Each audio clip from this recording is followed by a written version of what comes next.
Please rise and join us for the Pledge of Allegiance. I pledge allegiance to the flag of the United States of America and to the republic for which it stands, one nation, under God, indivisible, with liberty and justice for all.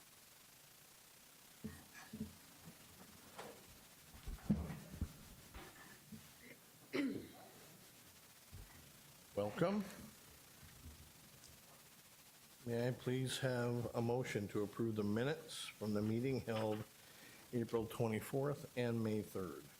So moved. Second. Any discussion? All those in favor, please signify by saying aye. Aye. Opposed, same sign. That carries. Any persons wishing to address? Nope. May I please have an approval of the agenda? So moved. Second. Any discussion? Hearing none. All those in favor, please signify by saying aye. Aye. Opposed, same sign. That carries. Good news. Well, good evening. As you all know, the district's strategic plan places high priorities on student outcomes. Specifically, one of the things we're doing is building strong foundation for academic success across all subject areas by further supporting struggling readers and providing the supports necessary to help them grow. So, breaking news tonight, right here, right now, Hawthorne Elementary has just been notified of a gift of 500 books from the Dave Pilkey Scholastic Summer Reading Contest.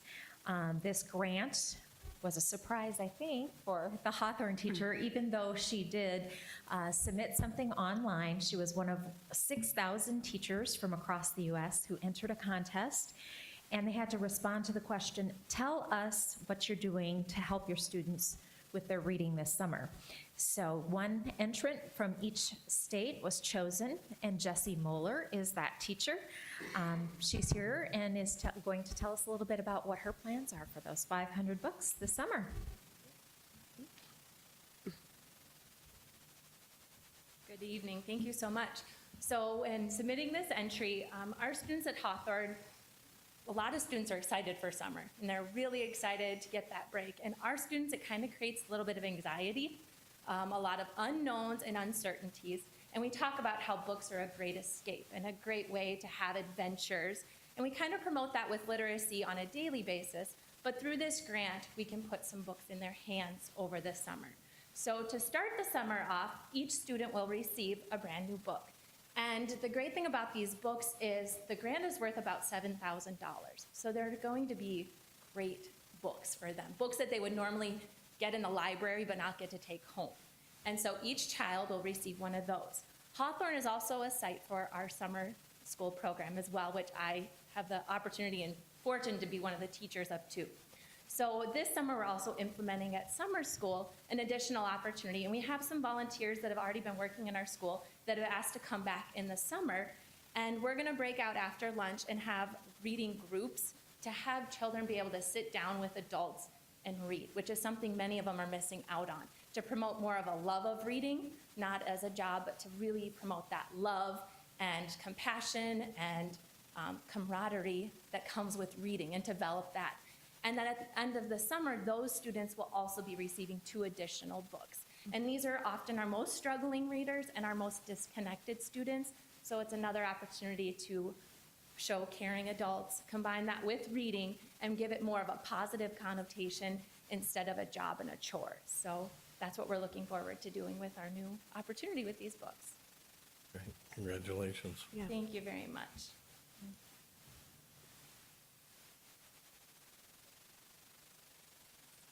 I think it's a great, I'm just, what an amazing opportunity, and you're the only person selected from South Dakota, so congratulations. It's a really great honor. And to be able to put books in these kids' hands over the summer is just fantastic. So congratulations. Okay, moving forward, conflicts of interest. We as a board have received 3 conflicts from Board Member Alberty. We've reviewed them. In consideration these conflicts of interest as presented, the board has determined that the matter underlying the contract is fair, reasonable, and not contrary to public interest. and that it is appropriate to grant a prospective general waiver for any substantially similar contracts of transactions between the time of the authorization and the next annual disclosure date. May I please have a motion to approve? Second. Second. Any discussion? Hearing none. All those in favor, please signify by saying aye. Aye. Opposed, same sign. Motion was made by Doug, seconded by Kate, with a 4-0 vote with one abstention from Kent Alberty. That waiver is approved. Thank you. May I please have an approval of the consent agenda? So move. Second. Is there any discussion? Hearing none, all those in favor, please signify by saying aye. Aye. Opposed, same sign. That carries. Supplemental consent agenda, 11A, 1, 2, and 3 are all claims to Sanford Healthcare System. May I have a motion to approve those? So move. Second. Any discussion? All those in favor, please signify by saying aye. Aye. Opposed, same sign. That motion carries with an abstention from Board Member Ryder. Now on to the reports of the superintendent. Well, thank you. Our first report tonight is a breakfast in the classroom report. Comes to us from Curriculum Services and Ann Smith. Good evening. The Breakfast in the Classroom pilot project began this last September 2016, at Terry Redland Elementary School. The Breakfast in the Classroom initiative takes the traditional school breakfast approach and improves it with one key ingredient, the classroom setting. Through Breakfast in the Classroom, breakfast is available to everyone, and they eat it in the classroom together while the teacher does morning announcements, read-alouds, and activities that will help build the classroom community.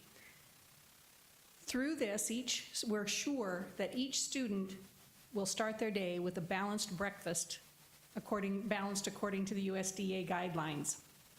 I'm going to show a quick video so you get a feel for how the breakfast in the classroom looks and feels.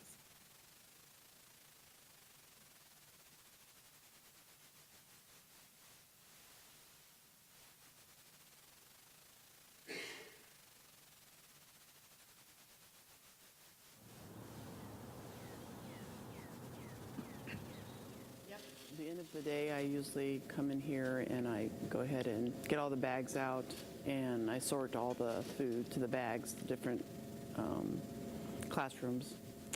And I'll put those away, and then the next day we'll come in and we'll load up the milk for each bags that we have. And then we'll distribute them. Like downstairs, we'll do all the K through second grade.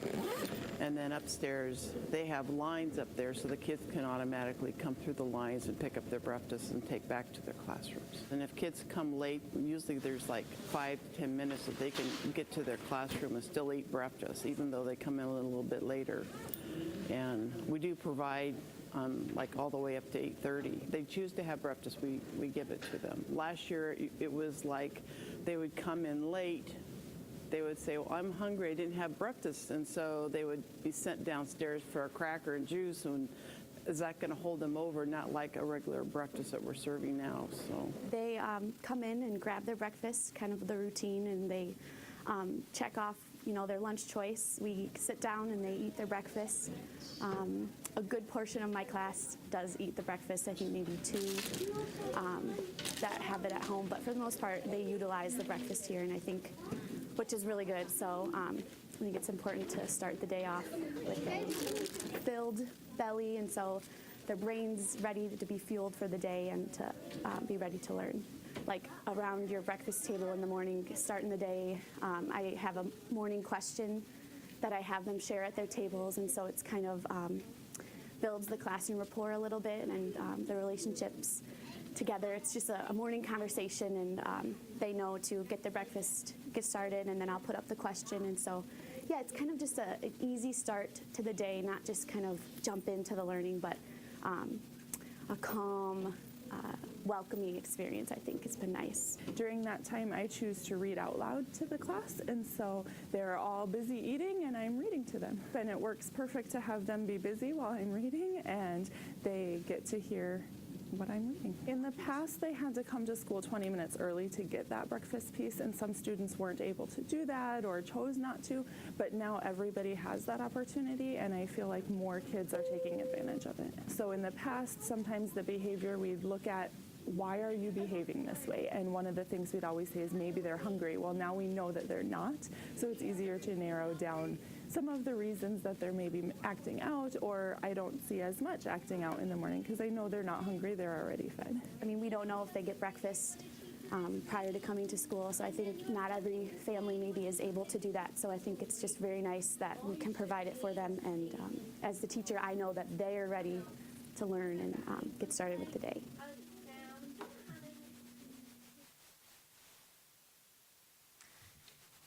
If you look at the national research that has been done over the years, the Breakfast in the Classroom project began to get more kids eating breakfast. They were responding to the low number of students that participated in the breakfast program when kids had to come early and to go to the cafeteria. The research that has been done nationally shows that the greatest success of the Breakfast in the Classroom program is that you do know that every child has had breakfast. There were some researchers that hypothesized that improved nutrition would result in improved academic achievement, but I could only find one study that reported a connection between breakfast in the classroom and improved achievement in math and reading.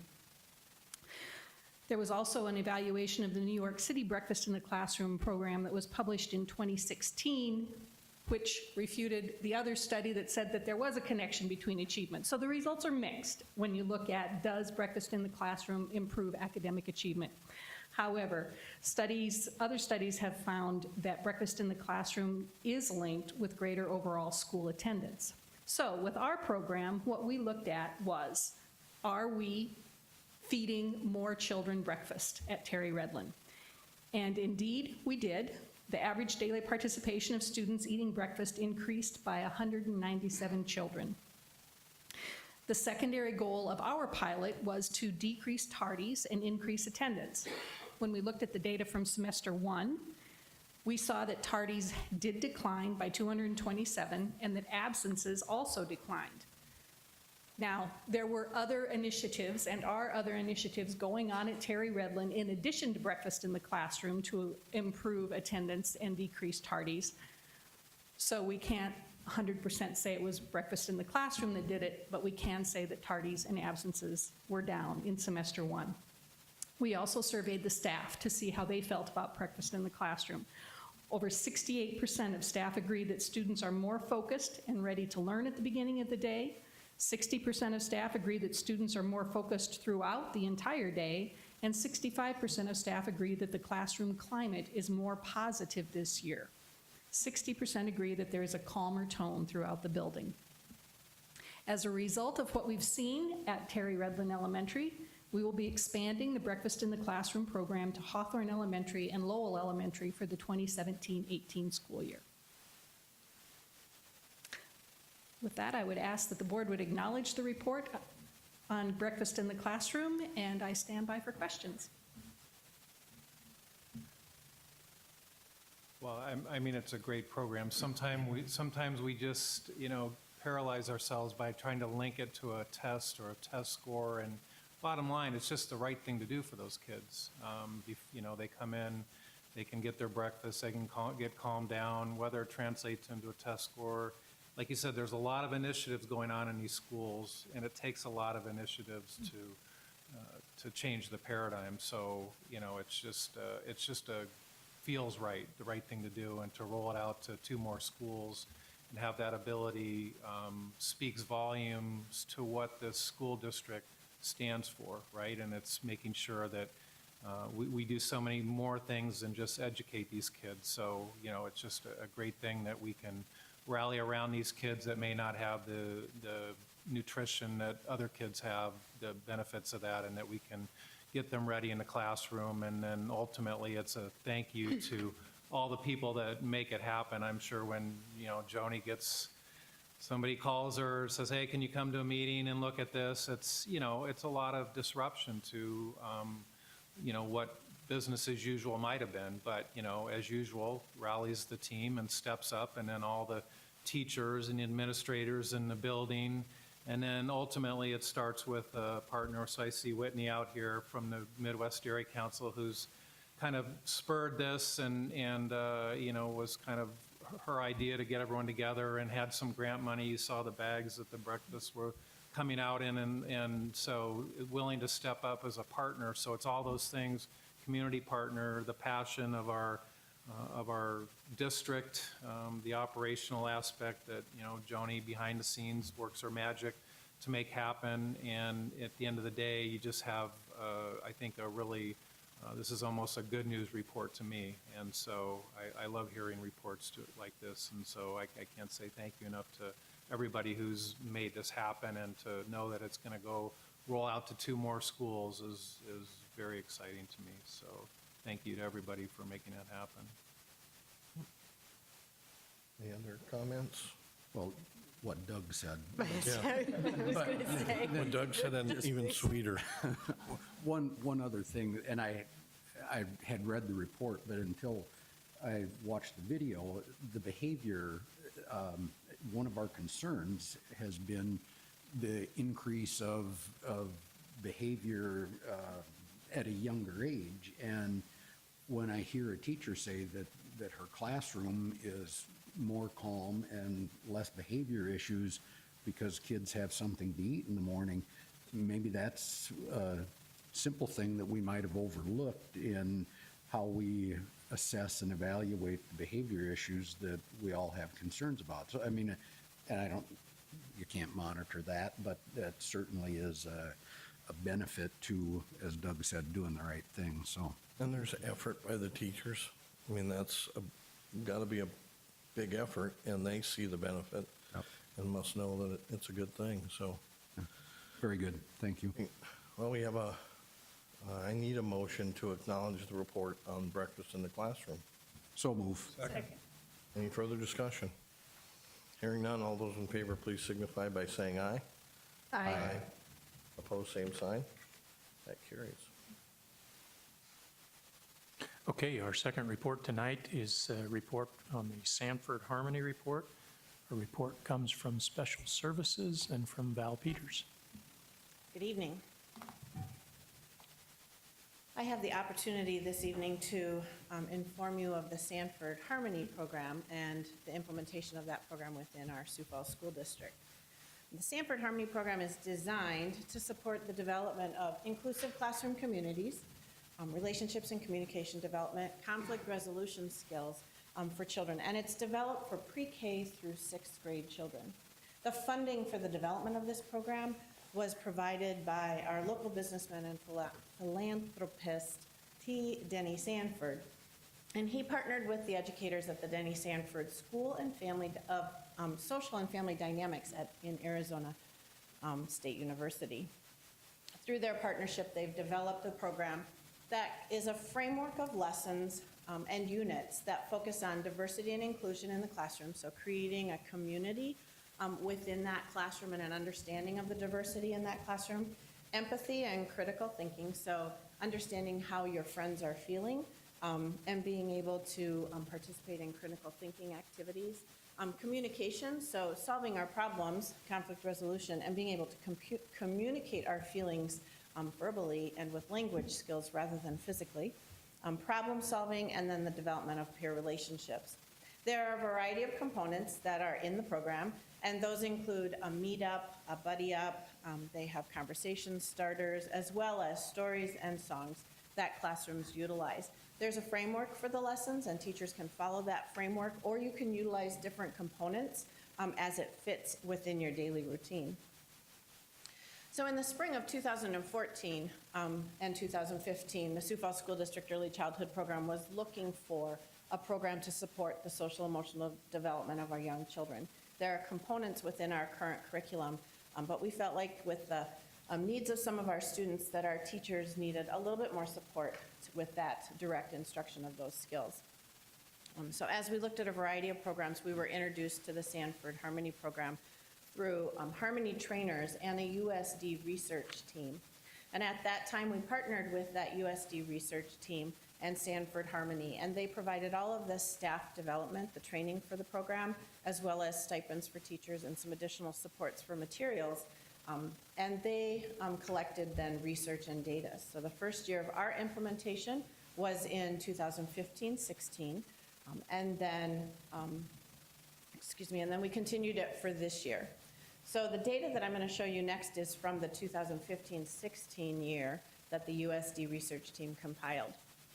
This questions that you'll see on your screen are the actual questions that the research team developed that they wanted to answer. And there were three major questions. The first one had to do with what were the gains that we saw in children. It's important to remember that the research that they did, there was no control group. So this is data that teachers provided through a questionnaire on students who started with us and ended with us. So they were with us that whole time of implementation.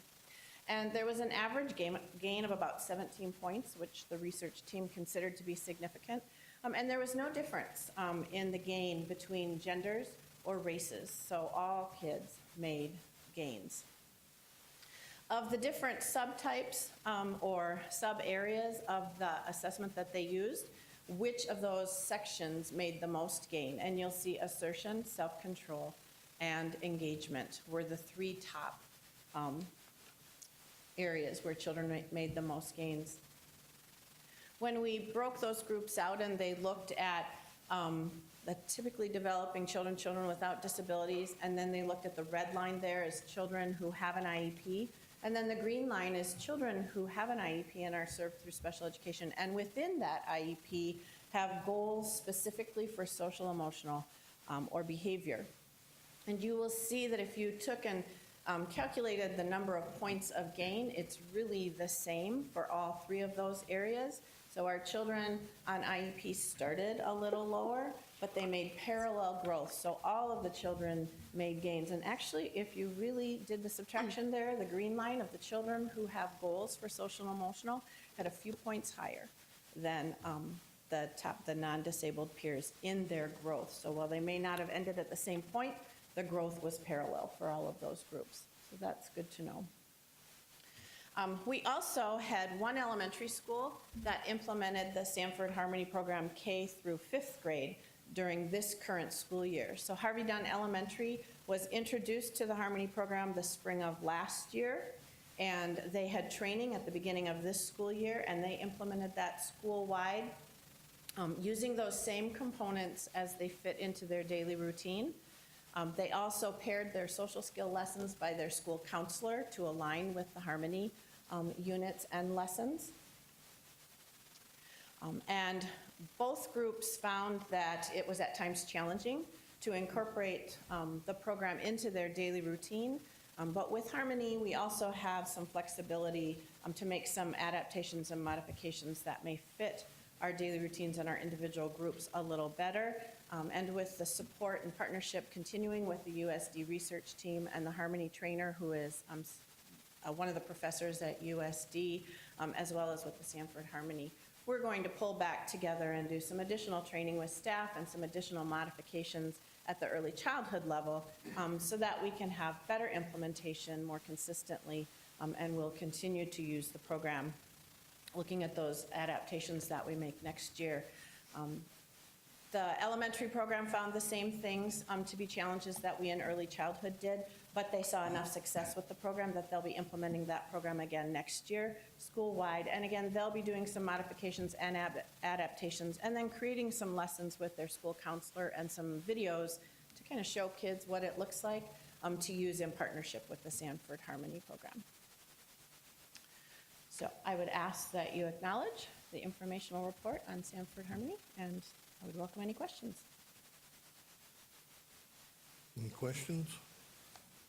No, I mean, it seems encouraging and like a good curriculum. Is there any way to give feedback to the group? Is there a way to design something to give these pre-K lessons to our 285 parents of the kids that are on the Head Start waiting list who aren't getting the benefit of this, and you won't know.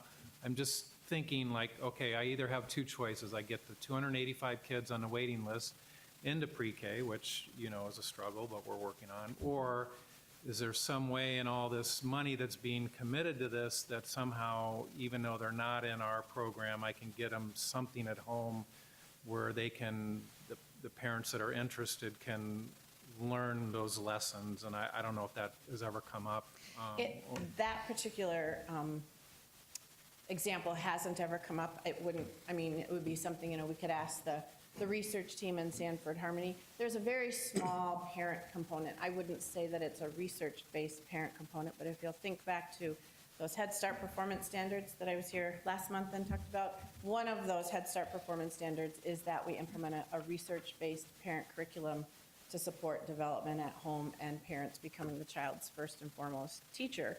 So we've looked at how we can align what we do with the Harmony program with a parent education kind of a program, and we'll have to have another tie-in with it that's research-based, but that would support the children that are currently in our program through Head Start, Title, Special Education, and Migrant, but we haven't looked at what we would do for those children that are not in our program. Yeah, it might just help to reiterate to them that we have a large portion of kids that aren't getting the benefit of any of this because there's no spots for them because of funding. So it's good for the kids that are in it.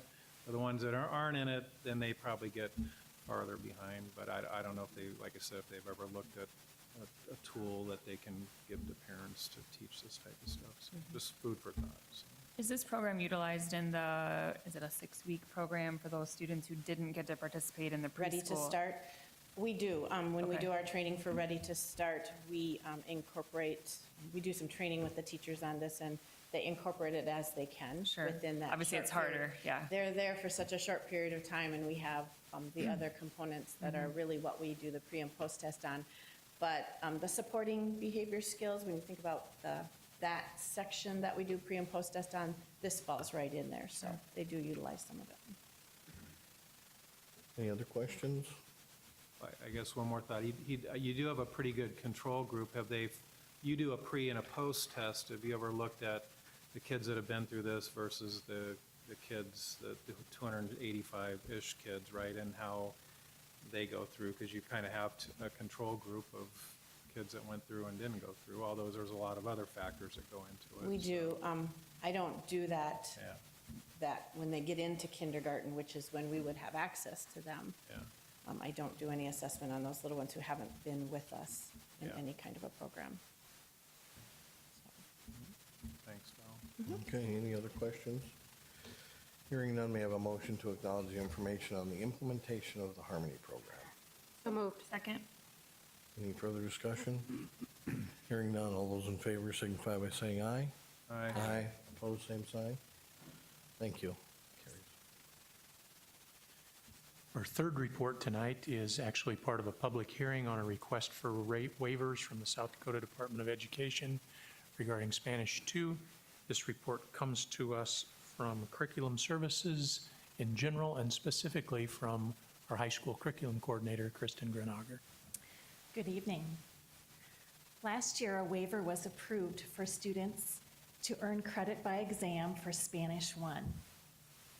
We now have a District Spanish 2 test and are asking to pursue a waiver from the South Dakota Department of Education for Spanish 2 credit by exam. We believe this would provide a limited number of students who possess the skills and knowledge of concepts to earn credit by exams for Spanish 2. We also believe this would be a benefit to our Spanish immersion students and our native Spanish speakers. Students would need to score 85% or higher in order to receive credit. If the state approves the waiver, it would be in effect through July 1st, 2022, or 2022. I would ask the board to acknowledge this report and approve the submission of the waiver. This is a public hearing, so I believe at this time would be the time, if anybody wishes to speak on this, please come forward.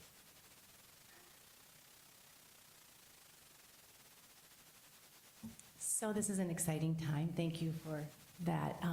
I was wondering if we could also think about, so our 8th grade immersion children, and there's a couple families here, we are also wondering what happens if those kids are quite high, and so they could actually do Spanish 4, or they might even be done with Spanish 1 in college.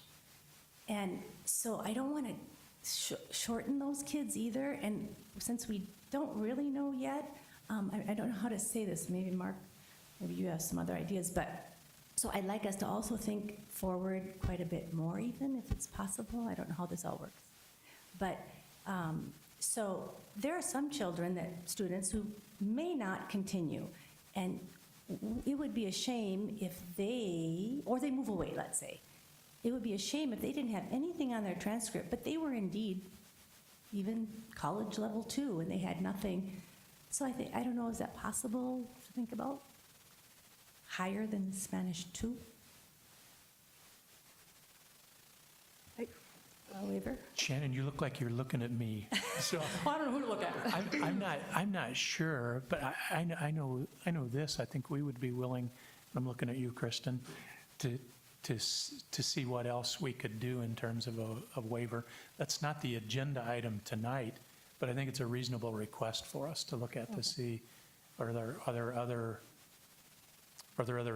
testing out of criteria that we can look at as a school district. I think that's a reasonable request. Okay, thank you. Any other comments on the public hearing? Just to clarify, I'm Dan Graber, Shannon's husband. We support the test out as it is, so that's just a vote of support for it.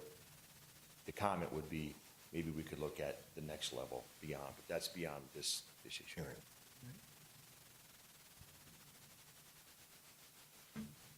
Any further comments?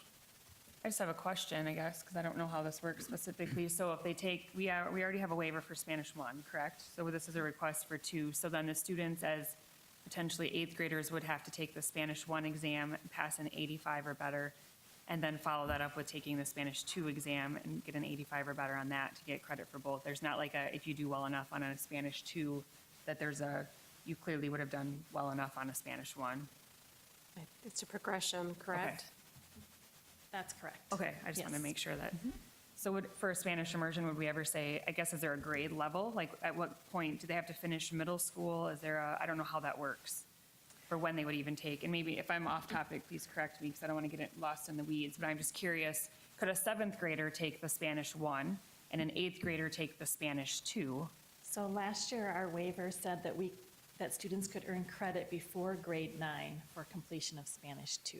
Okay. So that could occur before Okay. grade 9. I'm just thinking from a testing perspective, we do smarter balance, and then if we're going to ask 8th graders to take Spanish 1 and then Spanish 2, and then some form of other assessment as they leave that grade level, that seems like a lot to cram into a month's worth. So if we could somehow stagger that, looking at what's appropriate for each level, that might make for better outcomes and higher satisfaction for students too. Okay, that makes sense. Any other comments? Hearing none, I'd like a motion to acknowledge the public hearing for credit by exam for Spanish 2 and direct administration to pursue the waiver from the South Dakota Department of Education. So move. Second. Is there any further discussion? Can I just ask one more question? Sorry. So this would go into effect on July 1st, if approved.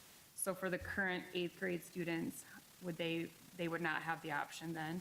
When do they become a 9th grade student? You know what I mean? Kristen, I'll ask you to come back up, but Sorry. I think you answered the question. So students, this would go into effect July 1. Okay. So there would be the potential to take the exam before school started in the fall. Okay. So it would just be a matter of setting a date or something and inviting students to come in and take it prior to. Okay. Right. we consider students to be a ninth grader, like, the day after they finish eighth grade? Is there a line in the sand? I don't, I think they become ninth graders when they begin ninth grade. so like, in the fall? Yes. Okay, Right. Yeah. okay, Yeah. thank you. Yeah. I think you were just very generous there, because not only, it's not a matter of them just taking the test, it's a matter of the Setting it up. setting it up, all the logistics that go with it as well. Right. Yep, So we totally need to work understand. with our assessment department. Sure, okay. But we are asking to use our District Spanish 2 semester exam, so that's helpful. Okay, perfect, thank you. Great, we have a motion and a second to acknowledge this public hearing. All those in favor, please signify by saying aye. Aye. Opposed, same sign. That carries. Now we'll go to Kate. Policies. We are looking at a second reading of policy AH, disclosure and authorization of contractual conflicts. We looked at this, doesn't have a date on here, a month ago? And it was out for first reading. No comments were received. And it was changed due to legislative changes that are effective 7/1 of 17. So I would move to approve the second reading of policy AH. Second. Any further discussion?